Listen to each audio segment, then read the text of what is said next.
game, what's your reaction? Yeah, we didn't get enough stops. Defense was not good enough. That's the bottom line. Without going into too many details, we got to defend better. And, we started the game pretty good down there and then gave up way too many points. Now that the trade is official, what was your initial reaction to come to the conclusion that the James Harden era wasn't anymore? Well, really just look forward, excited to incorporate these new guys into our group. I think they fill needs for us, and it should be an exciting time for us to reset and to rebuild and to hopefully put together a really competitive and terrific team in a short period of time here.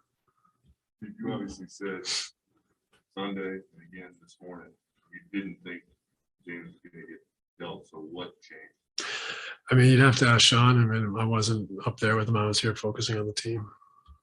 Did you get I was going to ask if you got the vibe as these games were going on, that this was kind of a deal that all things considered, kind of had to be made best interest? Not necessarily. I think we were all just kind of, focusing on the group, trying to improve the group, and trying to weather this injury storm, and leaving that to the front office. Given what you said, are you surprised? I'm not surprised. I think in the last, in the hours, as the hours ticked by today, it seemed more apparent. But you're never surprised. But when I was asked those questions, there was no conversation between the two teams. Did James ever express any unhappiness to you, or do you only learn about it through media reports? I have not talked to James about unhappiness other than just typical day-to-day, how can we make this thing better? So, no. Did either you reach out to him or he reach out to you today? I reached out to him and wished him the best of luck. Did you know if James ever formally requested a trade? I don't. Seth, James, and Andre. Seth, Ben, and Andre will be with you guys in Miami to join you.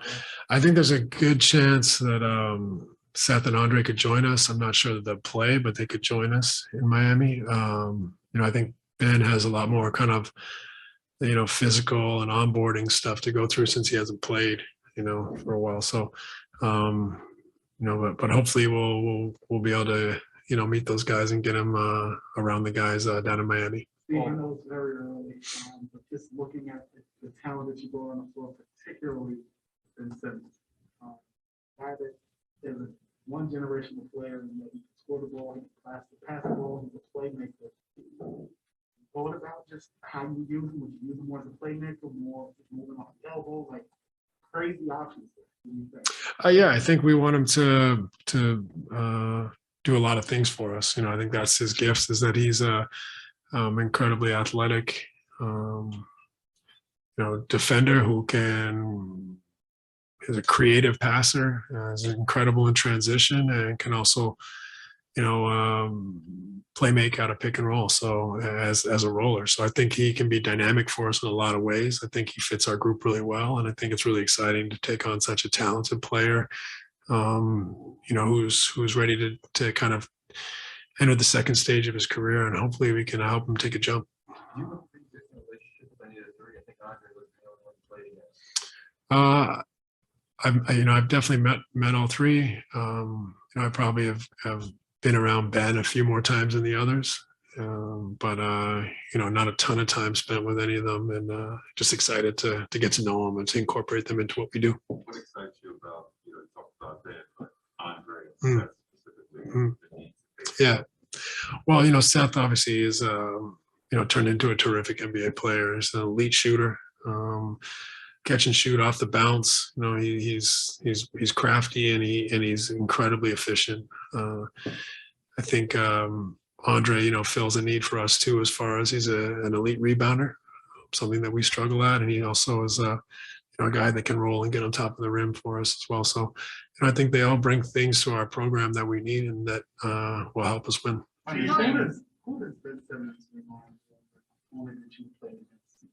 I think he's unique. I think he's unique. I wouldn't say he reminds me of anybody. I think he's such a talented athlete at his size, able to guard, almost anybody on the floor, can push it in transition, play make for his teammates, can facilitate offense as the ball handler or as a picker and roller. And so, he's an exciting player that you can put into different roles. And for us, it's really about cohesion and finding a way to play that incorporates everyone to their strengths. And if we play to our strengths and with a lot of purpose and intent, I think we can build a terrific team. Understanding that all players are different, timelines, bodies are different.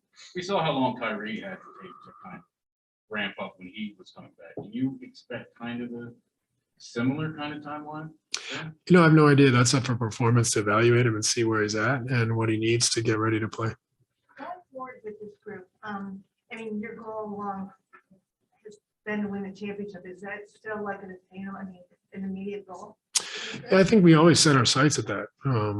We're excited by the pieces we come in. Obviously we're on a time crunch a little bit and getting everyone back healthy, gaining some cohesion and building a team that can flow and play at both ends of the floor. But, we're not taking our foot off the gas. We want to try to build and reach for the stars and try to have a sense of urgency with this new addition. Steve, why was the organization comfortable acquiring a player who hasn't played almost? You have to ask Sean that. Is there any, I'm sorry, go ahead. You said at the beginning of the year, when the Kyrie got sidelined, how your main plan for the year got scrapped, and then you couldn't really bring him back when he got brought back. Do you have an idea where you want to go with this new team, or you have to kind of wait till everyone's on the floor to kind of formulate something concrete like that? Yeah, I think we'll have ideas, but it's definitely something where you have to see it to really inform ourselves on where we want to take this group. But obviously there's ideas that we can start with, but there's always that analysis of how the pieces actually fit and feel. Is there any disappointment on your end about how the original trio has ended? No, I wish James the best. I was, pleasure to coach him, and he's a historic player. And he'll be great in Philly, and we wish him the best. But we move forward now. You guys only got obviously 16 games with the big three. Will you? You're not a big hypothetical guy. Will we ever think about what could have been if you had all healthy and together for a lot longer than that? Yeah, of course. You're up 2-0 against the NBA champs, and to not have obviously James in the first games, then Kyrie in the last games, James being on one leg, Jeff Green being out of the lineup, all sorts of different things that, hampered our opportunity to win, to take them to overtime in game 7. You definitely think that there was some what ifs on the table, but that's life. You got to keep moving. You can't look back. You got to look forward. Thanks, guys. All right. Thank you, guys.